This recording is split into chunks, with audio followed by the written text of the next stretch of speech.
All right, good morning, good afternoon, and good evening, everyone. This is Dr. E from today's date. It's January 6, 2023.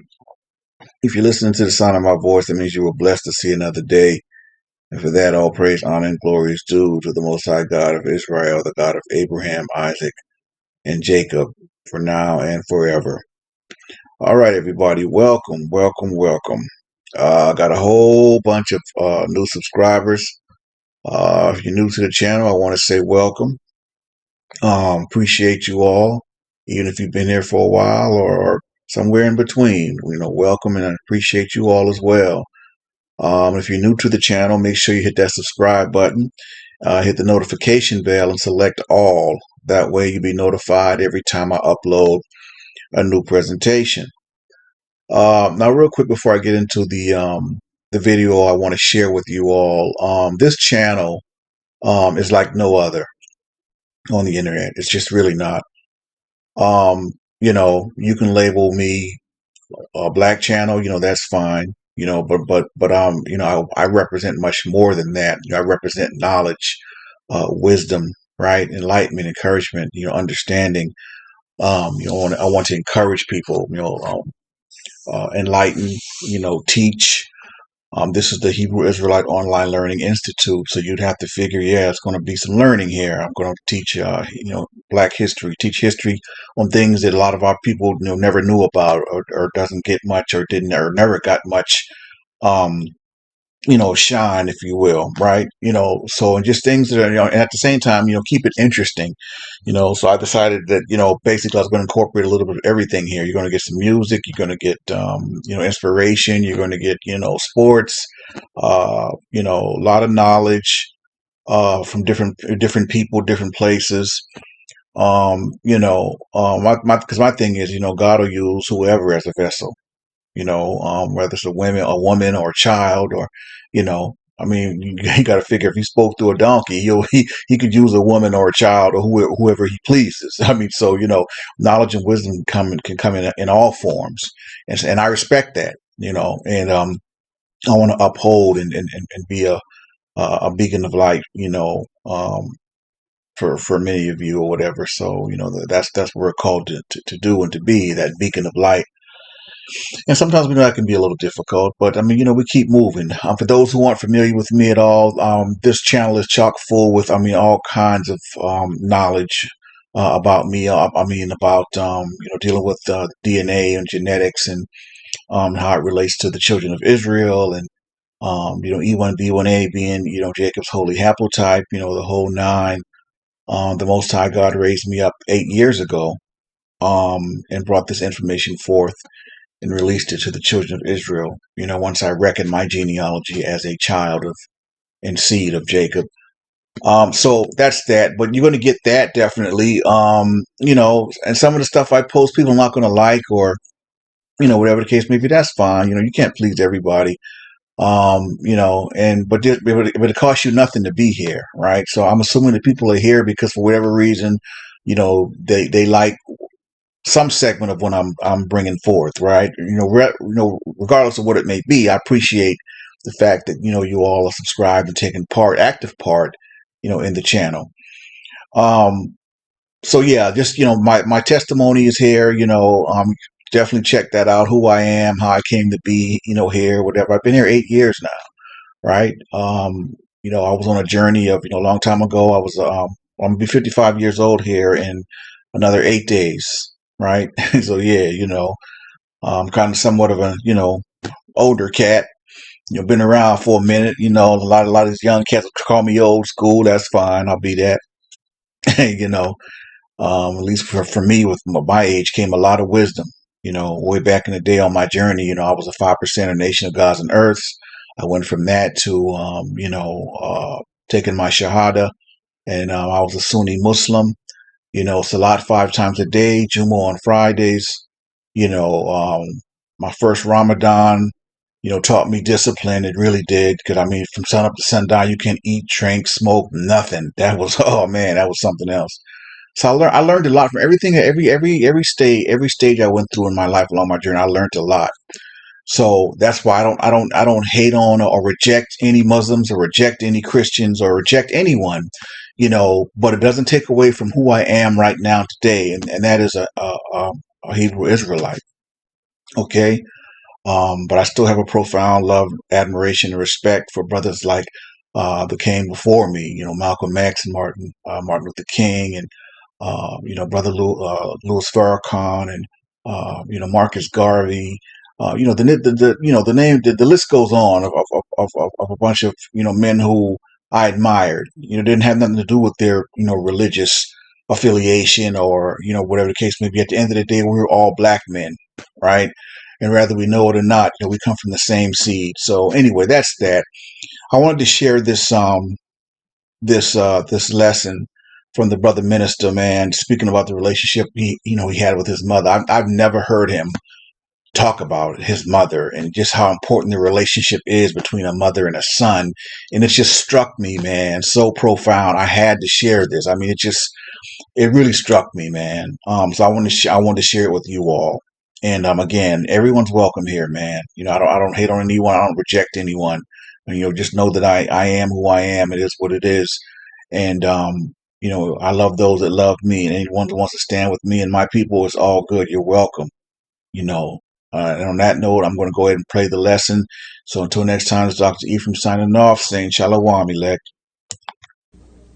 So the mother who don't get no support, she disconnects, pulls the plug on the father. So the children ain't got no relationship to you. And they got a halfway relationship with their mother. Now my mother, she was a faithful woman. But I didn't understand her. My mother knew that the man was not proper. She was a strong woman. And ain't a man she ever met in life that could handle her, could think like her. She was sharp. She was aggressive. She was not lazy. She could outthink 99 and 9/10% of the men around. And she's that way today. On her deathbed, she's thinking. That's right. Yeah. She was a wonderful mother, but I didn't understand her. I learned that her own mother, when her mother saw that she had a vagina instead of a penis, her mother didn't want her. She knew rejection. And when you're rejected, you seek love where you think you can find it. Because all your life you want somebody to love you, black woman. And that's your trap, that's your pain, that's your misery. You want love, but you don't want to find it where it really is. It is in God, not in him. It is in God, not in him.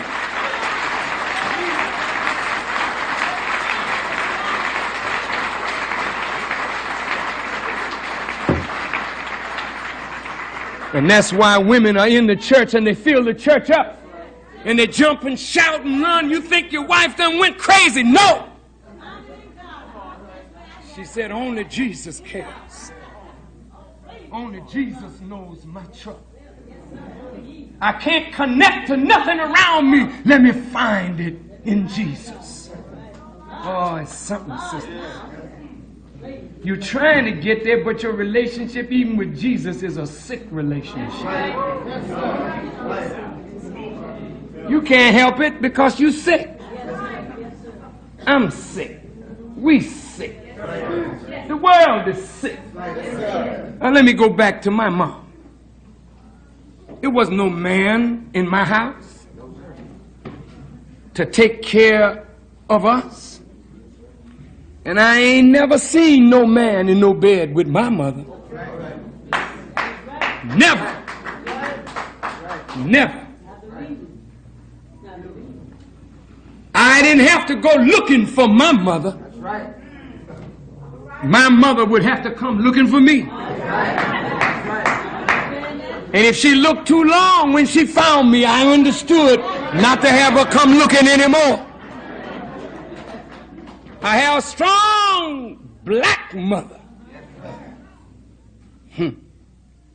But I didn't understand. You see, my mother had to work, so she couldn't nurture me, cuddle me. She couldn't give me that love that I know my soul needed. I didn't have the right relationship with my mother.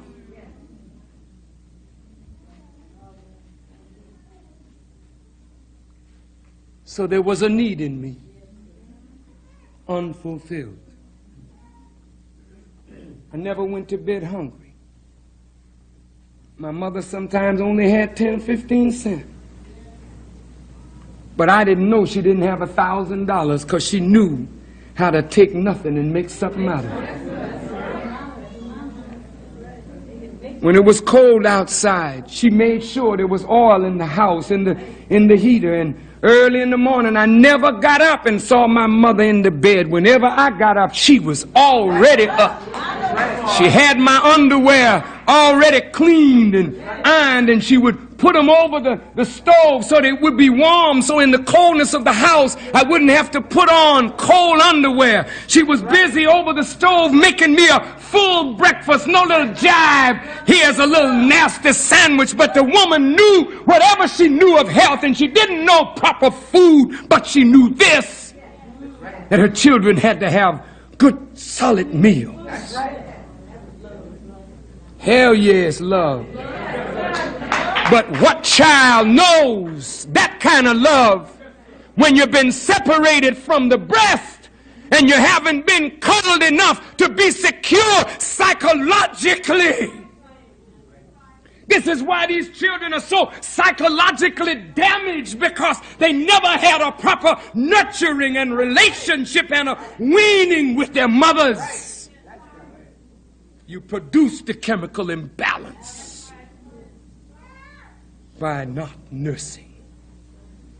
Not for 2 months and let it go. But the Quran says the weaning is for 2 years. And so, beloved, in my home, I needed that. I needed that cuddling. I needed that warmth. So I grew up thinking that my mom didn't love me, because I didn't relate the warm clothes, the clean bed, the 3 meals a day, and working to put me and my brother into music. I didn't relate that to love, because I was too immature to understand the depth and the breadth of love, so I thought my mom didn't love me. And how many of you have come up in your house thinking that your own mother didn't love you, even when she did? And sometimes you begin to feel she didn't love you, and you had reason. I thought I had a reason. My brother is real dark. Here's my brother. Stand up, Brother Albert. This is my brother.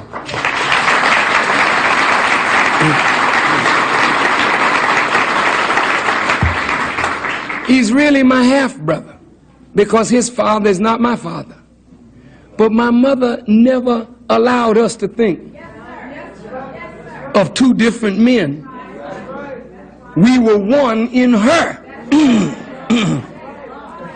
But since neither his father nor my father sent her a dime, she pulled the plug on both of them for us. Huh? Now my brother is dark and my mom is dark. I'm light, as you can see. But then I begin to think my mom liked him more because he was more her color.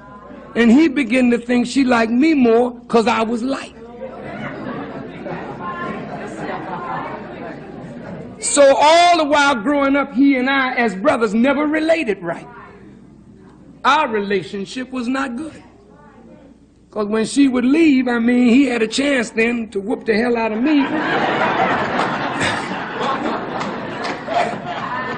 To work off some of that frustration, you know what I mean? And since I couldn't whip him, all I could do was go to God. And as a little boy, see, I had a relationship with God. And that's what has been my strength all my life. If I didn't think my mom loved me, I didn't think my brother loved me, I didn't have nobody else in the family, I had to find somewhere to relate because I didn't think that I had the wonderful brother that I now know I have. And I didn't think I had the wonderful mother that I now know that I have. But I was going through that trauma. How many of you went through trauma like that as a young person? Because of your color, you think your mother liked this one more because that one's lighter, or this one's darker, and this and that and the other. And because of color, man, you don't have a good relationship with your sister or with your brother. And then maybe there's two fathers, and one father would come by and he would relate only to the one that he's related to. And your father wouldn't come by, wouldn't call. So that would make the other one that got a father come by and brought him some shoes, he would wear them shoes real funny around you. Then you'd want to stomp him and throw the shoes out the window. So you all got to hate each other because of improper relationships. Over needs unfulfilled, over pain. Lord, have mercy. And then when you put that into the sick environment of a sex-crazed world, where people don't know what a woman is, they think a woman is something to play with because she gives man pleasure at a certain stage of her development. But there's pleasure in her for man that man has never found, because he's never matured enough to know how to call it. And so he's unfulfilled in his relationship with you. You married right now and unhappy. You've been with your husband 10 years and you wish to hell you could get away from it, but you ain't got no other. I mean, you know, you looking at other men, but what the hell? Oh, I might as well stick here for the children's sake. And he feel the same way about you. Don't kid yourself.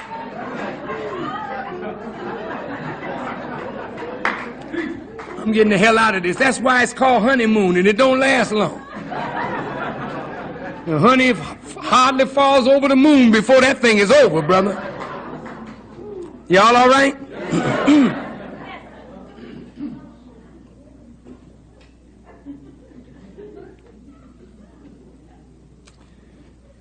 Well, maybe I should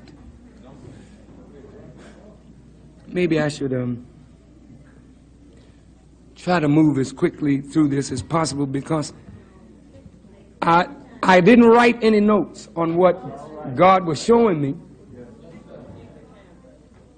But I wanted to tell you something to help you to see yourself by looking at me. Yes, sir. Children want to please their parents because their world first is their parents, not God. They learn God through their parents. So their first world is their parents, and if that relationship is not secure, you've damaged the child. Is that right? Yes, sir. My mother gave me the violin when I was 5 years old, my brother the piano.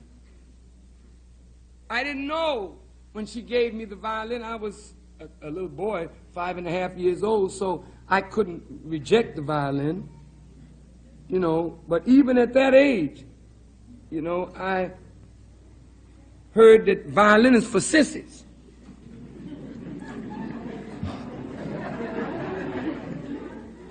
And I didn't want to be linked to that kind of thing, you know. But mom was so strong, you know, and she used that stick with regularity. So I had to go on to the teacher and learn to play this violin. But when I began to play it, I got so much satisfaction from it that I found a reason to live. I found a way to be loved. A way to be loved. Are you listening to me? Any resemblance, brothers and sisters, I'm trying to help you to deal with you. Because the problem ain't nowhere else. Your problem ain't with nobody else. It's now with you. Mine is with me. And we got to fix up these relationships. Starting first with self and a relationship now to our Creator. That's number one. Okay? Now listen to this. When I would go out to play my violin, my brother accompanied me on the piano, people would come from miles around to hear us play. I mean, we were really good. And that's I'm looking for Mom.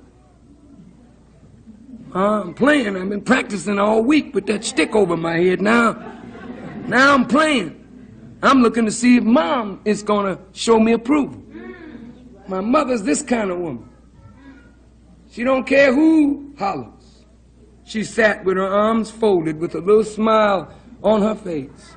She was proud inside, but she didn't know how.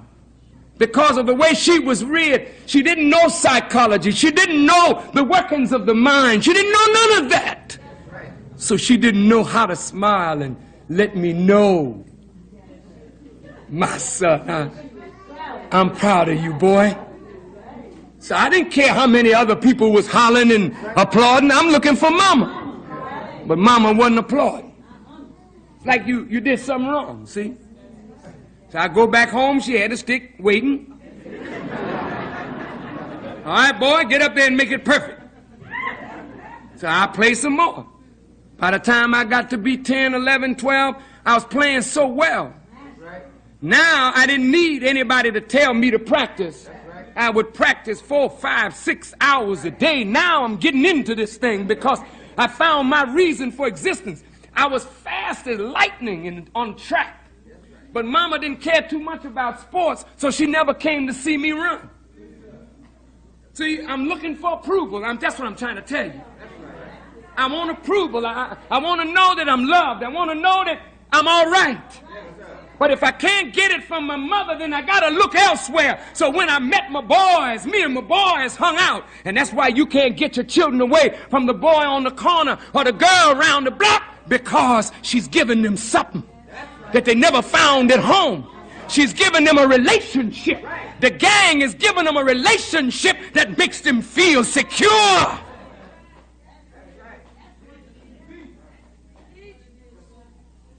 And when you try to break it up, you're trying to break up that which gives your young son or your daughter a reason for feeling I belong somewhere, even if I don't belong here. Ain't that something? And you're like my mother. You don't know nothing about the workings of the mind. My mother's a perfectionist. She was a clean woman. She was so orderly, so organized. She knew where everything was. I don't know right now how much money is in my pocket. My mother knew how much money was in her change purse, how much money was in the pocket, how many pennies she had. I couldn't rip her off of a penny.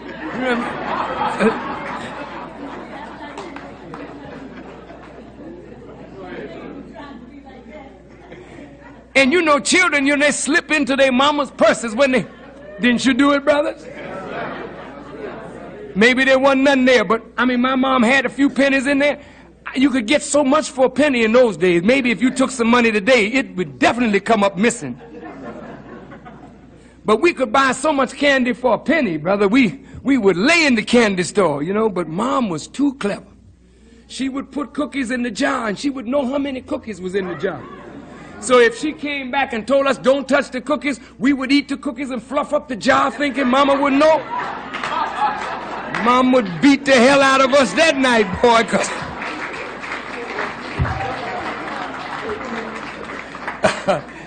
she knew the cookies in the jar, brother.